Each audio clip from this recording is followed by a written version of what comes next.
Assalamualaikum warahmatullahi wabarakatuh. Dan apa kabar teman-teman mahasiswa sekalian?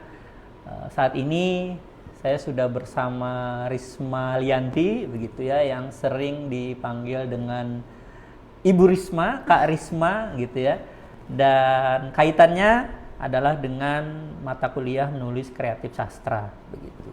Ada hal-hal yang menarik yang mungkin bisa menjadi inspirasi bagi teman-teman sehingga bisa setidaknya membantu atau memberikan insight berbeda, sudut pandang berbeda tentang bagaimana menulis cerpen, begitu ya, sebagai seorang pemula. Oke, apa kabar Risma? Alhamdulillah baik, Pak. Oke. Apa kesibukannya nih selain sebagai seorang mahasiswa dan sedang berusaha ya fighting menyelesaikan tugas akhir? Iya, di samping mengerjakan tugas akhir, saya sekarang ikut magang di fakultas begitu, Pak. Jadi ikut bantu-bantu di sana. Oke, jadi di FKIP ya? Iya, di FKIP. Jadi Risma ini sebenarnya orang dalam, teman-teman, yang dipaksa sekarang seolah-olah itu orang luar menjelaskan tentang cerpen, karena kita sama-sama tahu menulis kreatif sastra itu kan ada dua bagian, ada cerpen dan novel. Wah, ada cerpen dan puisi. Kalau novel tidak cukup waktunya. Jadi wawancara ala-ala podcast hari ini akan mengulik ya bagaimana seorang Risma menulis cerpen. Oke, Ris, bisa tidak diceritakan kembali gitu ya awal mula berkenalan dengan dunia cerpen itu seperti apa? Kalau saya itu dulu dari SD suka menulis memang, tapi itu cuma menulis buku harian seperti itu. Lalu kemudian saat SMP itu saya mulai serius menulis cerpen khususnya, karena saat itu saya mendapatkan sebuah buku punya sepupu saya yang tertinggal, dan itu membuat saya berpikir bahwa wah, sepertinya cerpen ini menarik begitu. Artinya Risma harus berterima kasih ya dengan sepupunya tadi karena sudah meninggalkan buku cerpen. Buku cerpennya apa, Ris? Ingat tidak? Buku cerpennya judulnya Kambing Jantan. Kambing Jantan, teman-teman. Ternyata yang menginspirasi Risma di awal-awal itu bukan cerpenis, bukan sastrawan dan sebagainya, Raditya Dika, teman-teman. Dengan Kambing Jantannya gitu ya. Lalu kemudian sequelnya ada Brontosaurus dan Marmut Merah Jambu dan teman-temannya. Oke. Apa yang menarik dari cerpen, Riz?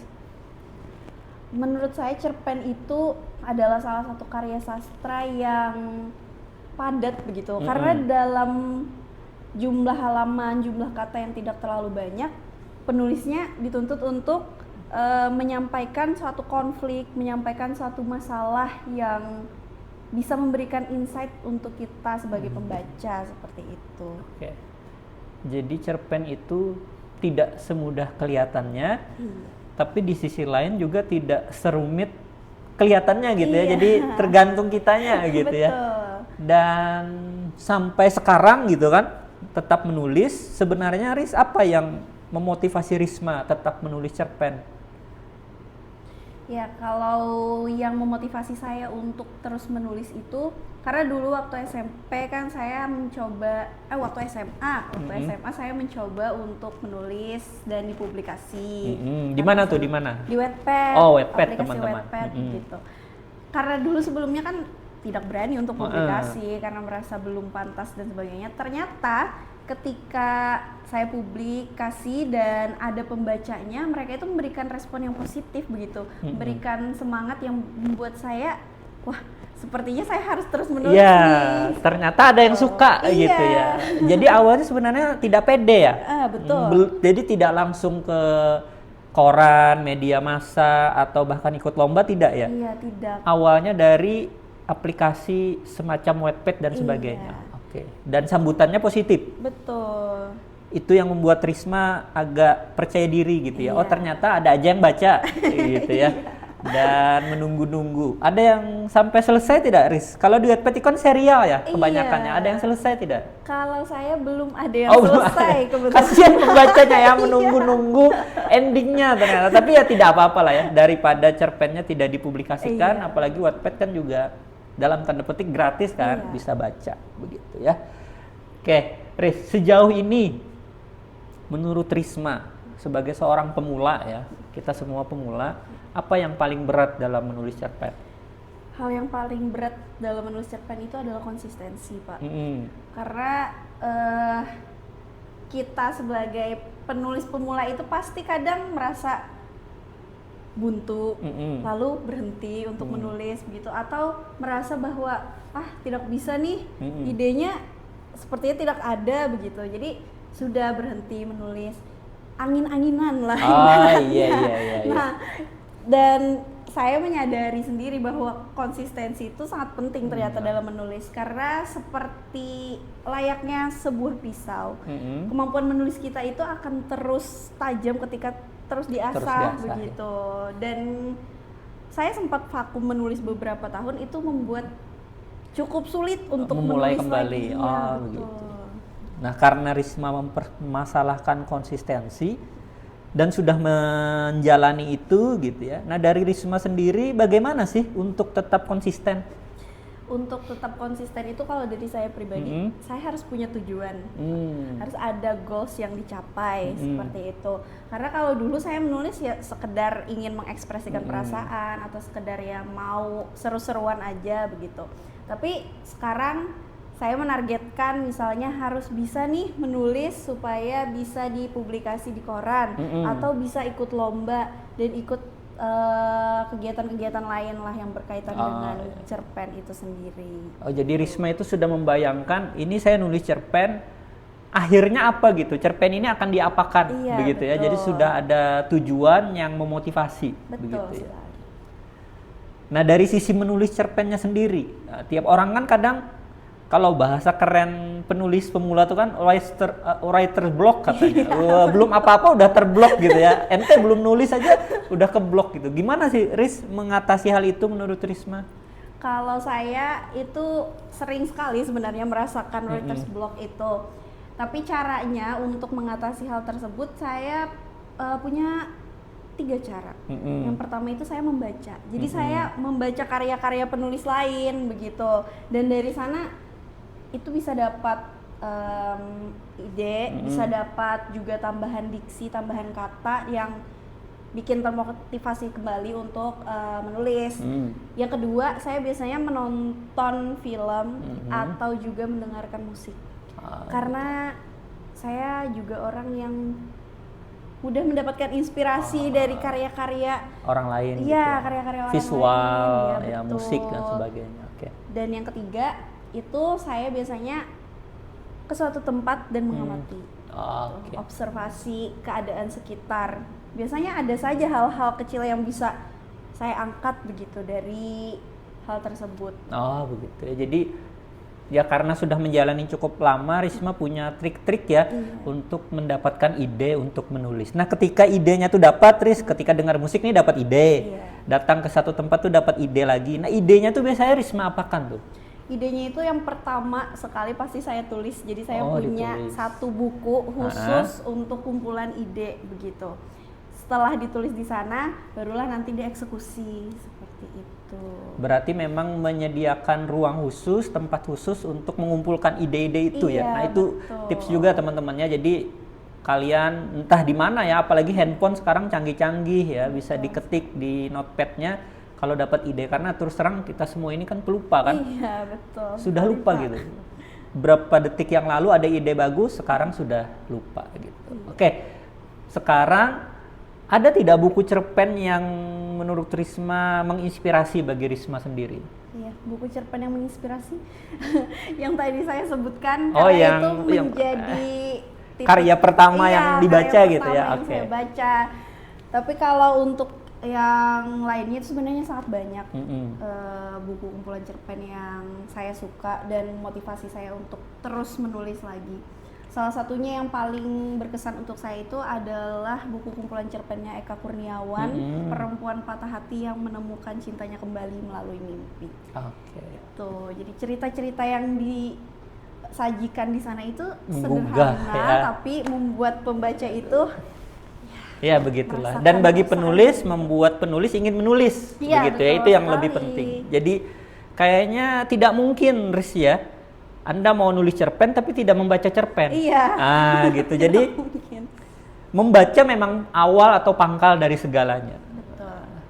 Apakah hanya buku cerpen Riz yang disukai atau ada buku non cerpen yang bisa direkomendasikan kepada teman-teman untuk dibaca? Kalau di samping cerpen itu biasanya saya baca novel juga. Novel. Novel yang saya suka itu Laut Bercerita. Laila Chowdhury. Iya, jadi itu salah satu Nyesek cerpen ya? yang sangat berbekas begitu. Iya, oke, baik. Nah, sekarang kita ngomongin karya begitu ya. Kan sudah menulis banyak nih Riz ya.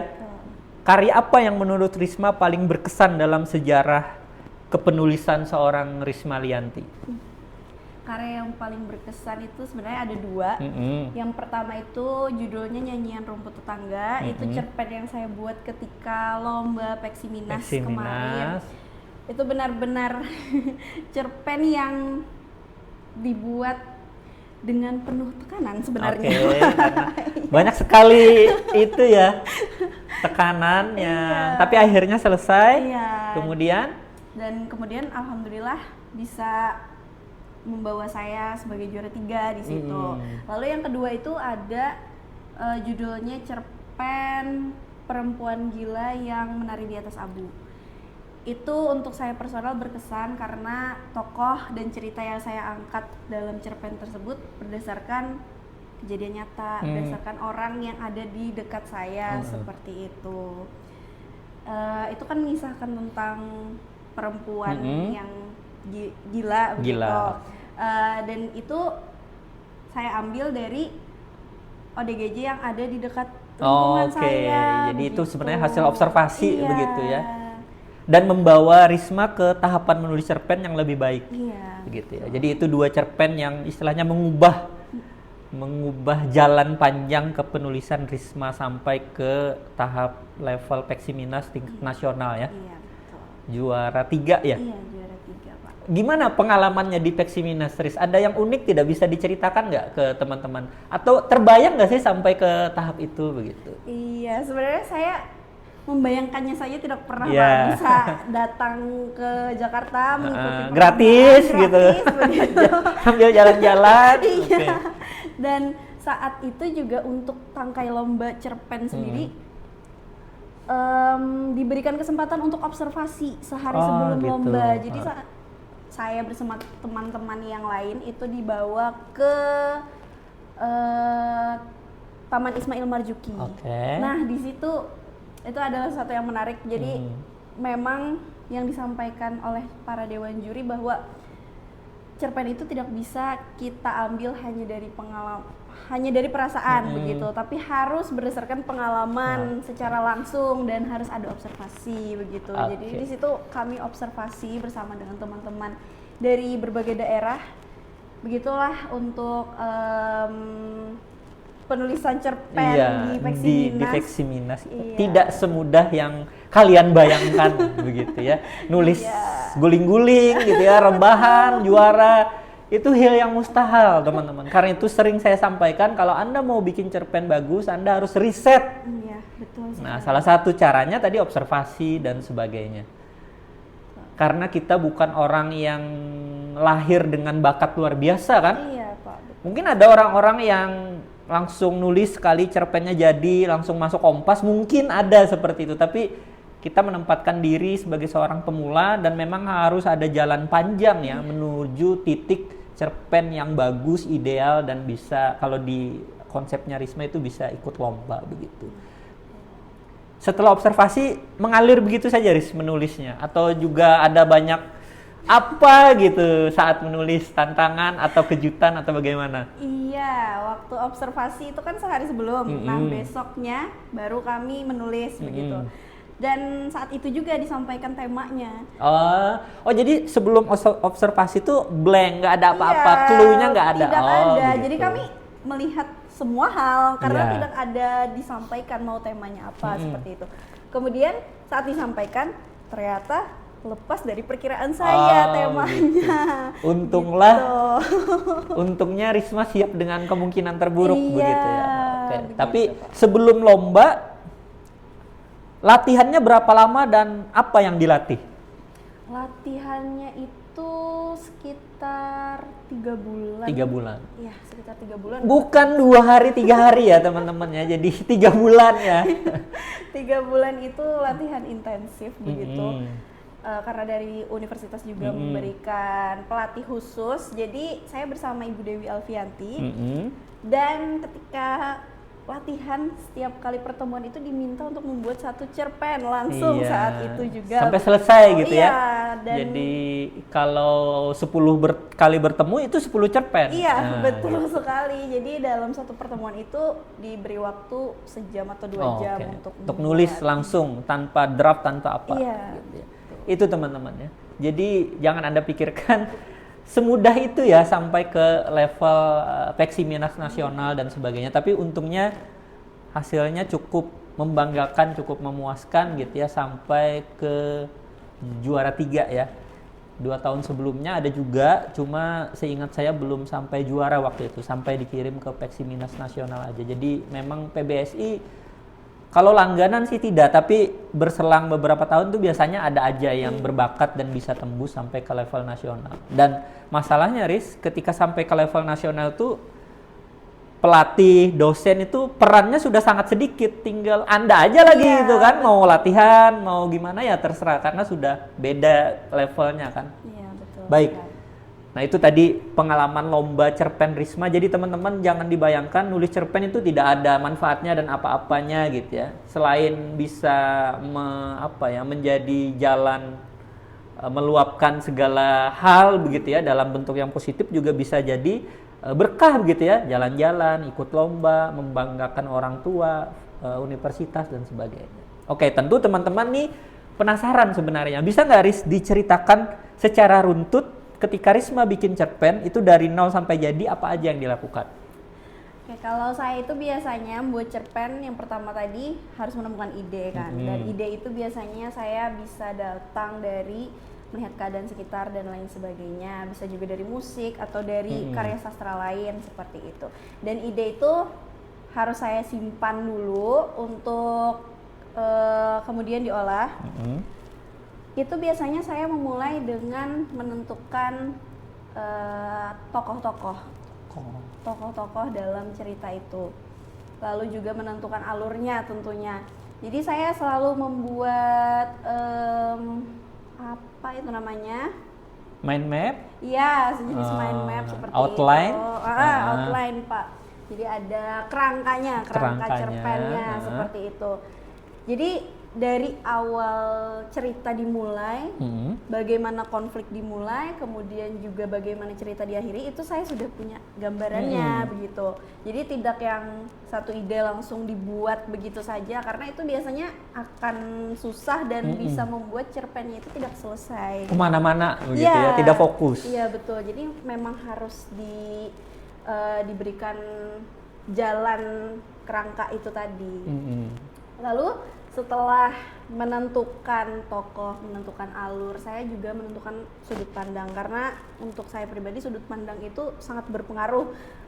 Saya pribadi menulis sudut pandang orang pertama dan sudut pandang orang ketiga itu akan sangat berbeda bentuknya begitu. Jadi akan saya tentukan dulu kalau cerita ini bagusnya pakai sudut pandang orang pertama atau sudut pandang orang ketiga, seperti itu. Barulah nanti ditulis. Dan itu saya biasanya kalau menulis, tulis saja dulu, tidak ada proses editing terlebih dahulu. Jadi saya tulis sejadi-jadinya, baru kemudian saya baca kembali untuk diediting. Karena itu biasanya kalau sambil diedit nggak selesai, lama, idenya bisa hilang. Betul sekali Pak. Gitu kalau kurang lebih. Begitu ya Risma. Mirip ya, atau sama persis dengan apa yang kita bahas di MKS teman-teman ya. Jadi kalau mau selesai memang harus dibagi, meskipun Anda berontak untuk tidak ingin membagi. Saya penulis yang sangat natural Pak, ingin langsung menulis dan jadi. Oke, tapi kalau Anda merasa itu menyulitkan, maka ada baiknya Anda mengikuti langkah-langkah pre-writing, persiapan menulis, lalu pro-writing, lalu mengedit gitu. Jadi sebelumnya tadi Risma menjelaskan membuat kerangka, outline dan sebagainya, itu tahap sebelum menulis kan? Iya, betul. Observasi tadi, menentukan tema, menentukan alur, itu sebelum ditulis tuh. Jangan Anda mau nulis memikirkan itu, bengong Anda 2 jam nggak selesai itu cerpen, gitu ya. Lalu ketika sudah siap, pelurunya itu udah siap, Riz, baru ditembakkan, baru Anda tulis kan? Iya. Tulis aja dulu, jangan mikir, oh ini harusnya kapital, komanya salah, apanya salah, tidak. Anda dalam misi menulis, dan ketika selesai baru tahap pra-writing atau setelah menulis, ya kan? Yaitu editing dan sebagainya. Nah, dalam tahap setelah menulis itu, Riz, biasanya Risma melibatkan orang lain atau hanya membaca ulang sendiri? Saya lebih banyak melibatkan orang lain sebenarnya. Jadi entah itu teman yang suka membaca juga dan mungkin sama-sama tahu bagaimana tata cara penulisan gitu. Karena kan anak-anak PBSI pasti tahu ya Pak untuk dipaksa tahu gitu ya. Karena kalau saya pribadi biasanya bisa ada saja yang terlewat begitu, ada saja yang masih salah ketik tapi tidak terbaca begitu. Baru setelah yakin lalu diikutkan lomba atau dimasukkan ke media massa atau dipublish di Wattpad itu. Nah, masalah Wattpad dan teman-temannya sampai sekarang masih tidak harus diurusin atau udah selesai dengan hal itu gitu? Kalau Wattpad saya sebenarnya sudah selesai, tapi sudah beralih ke Medium sekarang. Oh, Medium ya? Iya. Oke. Agak lebih art gitu ya, lebih artistik ya, karena bisa nambahin gambar dan sebagainya. Bahkan feedback secara income-nya mungkin terbuka di Medium kan, karena ada fitur premium dan sebagainya. Oke, Riz. Menurut Risma dari semua cerpen gitu ya, sebenarnya Risma ini paling banyak menulis berdasarkan ide yang tiba-tiba atau dari hasil riset atau observasi? Kalau saya pribadi lebih banyak dari hasil riset dan observasi begitu. Karena ya saya tadi suka mengamati begitu. Jadi ketika di satu lingkungan, di satu tempat, saya akan mengusahakan meluangkan waktu lah sedikit untuk mengamati. Misalnya nih ketika saya berangkat kuliah, saya kan kebetulan PP nih kuliah, dan di perjalanan dari itu, mana? PP dari Gambut. Dari Kandangan atau tidak Gambut teman-teman? Di Gambut City ya. Dari Gambut ke Banjarmasin itu kan lumayan panjang. Iya, itu naik motor, naik motor itu melamun luar biasa ya. Tapi jangan tidak untuk ditiru bagi Anda yang newbie ya, nanti ketabrak gitu. Gimana, Riz? Saat naik motor gitu ya? Saat naik motor itu biasanya kan kalau sekedar jalan ya jalan saja. Nggak ada hasilnya gitu ya? Jadi saya biasanya entah itu melihat bagaimana interaksi orang-orang yang ada di jalan, kemudian juga waktu di lampu merah itu memperhatikan saya ada orang yang manusia silver itu. Itu biasanya bisa memberikan inspirasi. Benar. Oke, jadi seperti itu, lebih banyak karena sudah berpengalaman kan. Ide tapi tanpa riset kayaknya kurang kurang matang begitu ya. Oke, Risma, masih mengenai karya Risma. Menurut Risma, ini boleh narsis ya. Itu kelebihan karyamu itu apa sih gitu? Menurutmu sendiri gitu. Apa sih bedanya cerpenmu dengan cerpen orang lain yang membuat teman-teman mungkin nanti tertarik? Cari aja ya di media massa ada beberapa karya Risma ya. Nanti dicari, dibaca teman-teman. Nah, menurut Risma, mengapa nih teman-teman harus baca karyamu? Karena apa ya, karya sastra karya cerpen punya saya itu bisa membuat kalian merasakan apa yang dirasakan tokohnya. Maksudnya bisa menyampaikan perasaannya begitu. Karena saya juga cukup detail untuk menggambarkan bagaimana perasaan tokoh. Jadi gitu, bisa memaksa Anda untuk merasakan suasana dalam cerita begitu ya. Berarti kalau harus dijawab pertanyaan unsur pembangun cerpen apa yang paling kuat yang bisa Risma buat dalam cerpen sendiri, itu mungkin karakter atau penokohan atau apanya, Riz? Kalau saya pribadi penokohan. Penokohannya yang paling kuat ya? Betul. Dan itu nggak bisa dibuat 1-2 kali kan? Harus ada eksperimen dan sebagainya. Oke. Risma nih bukan lagi di tahap awal, tapi mungkin sudah tahap sedang berjalan menuju penulis yang profesional gitu ya. Nah, kalau sekarang harus memberikan tips kepada teman-teman yang baru mulai menulis, kira-kira Risma akan memberikan arahan atau wejangan seperti apa nih kepada kroco-kroco, kepada teman-teman penulis pemula? Untuk penulis pemula, untuk mengawali sebuah tulisan itu yang pasti kita harus punya niat kan Pak.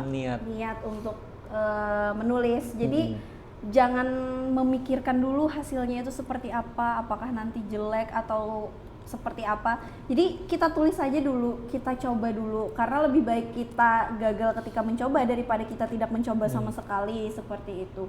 Kemudian juga kalau ada kesempatan untuk ikut lomba, itu tidak ada salahnya untuk diikuti begitu. Karena saya dulu juga sempat merasa sedikit menyesal ya Pak, karena waktu awal-awal berkuliah di sini malah takut untuk mencoba ikut lomba begitu. Padahal kan kita tidak tahu ya apa yang akan terjadi kalau kita berani mencoba begitu.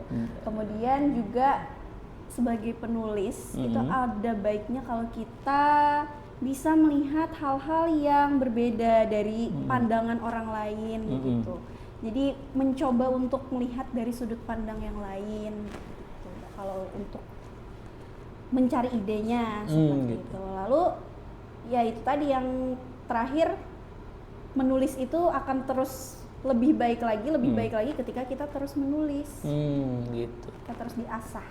Jadi jangan berhenti ya kalau menghadapi kebuntuan. Ya kalau Anda berhenti ya selesai semuanya ya. Dan tiap orang tidak ada yang mudah menempuh jalan kepenulisan yang panjang itu. Oke. Apa yang belum tercapai, Riz, dalam konteks menulis gitu? Apakah ingin pergi ke tempat tertentu untuk observasi, misalnya mau ke tempat, saya mau observasi perang Rusia Ukraina Pak, mau nulis cerpen, itu belum kesampaian gitu. Ada tidak tempat yang ingin didatangi atau sesuatu yang ingin dilakukan untuk jadi inspirasi menulis cerpen yang belum kesampaian? Apa kira-kira?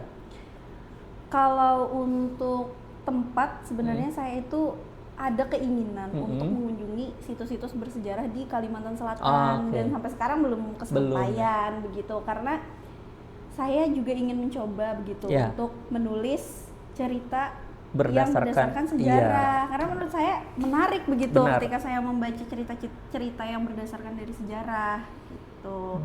Itu sih yang masih belum sampai begitu sampai sekarang. Dan itu pasti kuat karena latarnya berasal dari sejarah dan tokohnya bisa begitu kuat karena berasal dari kebudayaan setempat ya, berdasarkan lingkungan dan sebagainya.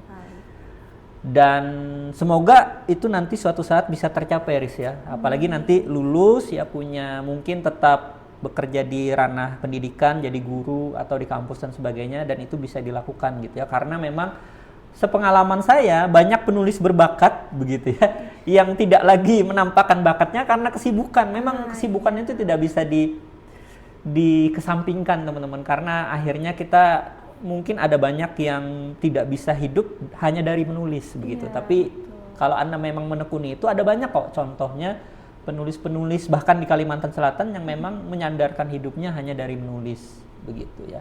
Oke, kemudian Riz, Veksiminas kan sudah nih gitu. Dalam lomba cerpen secara umum kan tetap ada lomba-lomba lain nih. Kira-kira ada keinginan tidak untuk tetap ikut lomba, atau memang pengen punya, suatu saat saya pengen tembus ke majalah A atau B atau jadi penulis cerpen seperti apa gitu, ada tidak yang seperti itu? Ya tentunya ada ya Pak. Jadi saya tidak cuma berhenti sampai di Veksiminas kemarin. Baru-baru ini saya juga mengikuti seleksi penulis Ubud Writers Festival gitu. Kemudian juga Makassar Writers Festival, dan ada keinginan besar begitu untuk bisa mengeksplorasi karya dan belajar lebih banyak lagi kepada orang-orang di luar sana yang juga sama-sama berbakat begitu. Ingin mengambil ilmu sebanyak-banyaknya begitu. Kemudian juga sedang mengusahakan untuk tembus di koran, kemudian juga di redaksi-redaksi lainnya. Oke. Baik ya, mudah-mudahan ya kita semua berdoa, karena Risma juga mau tidak mau meskipun nanti jadi alumni tetap membanggakan universitas, membanggakan fakultas dan sebagainya. Oke, sebelum ditutup Riz, apa pesan-pesan terakhir kepada teman-teman mungkin yang mampu dan mau menulis cerpen dan bisa menginspirasi mereka untuk tetap belajar menulis cerpen? Untuk kalian yang baru memulai atau yang sudah memulai menulis cerpen, lakukan terus apa yang membuat kalian senang, kalau menulis itu bisa membuat kalian senang, ya lakukan begitu. Jangan menghiraukan pandangan orang lain, jangan menghiraukan kritik orang lain terhadap karya kalian. Kritik itu bisa kalian jadikan sebagai refleksi untuk karya yang lebih baik lagi ke depannya. Jadi jangan takut untuk dikritik apabila kita membuat suatu karya.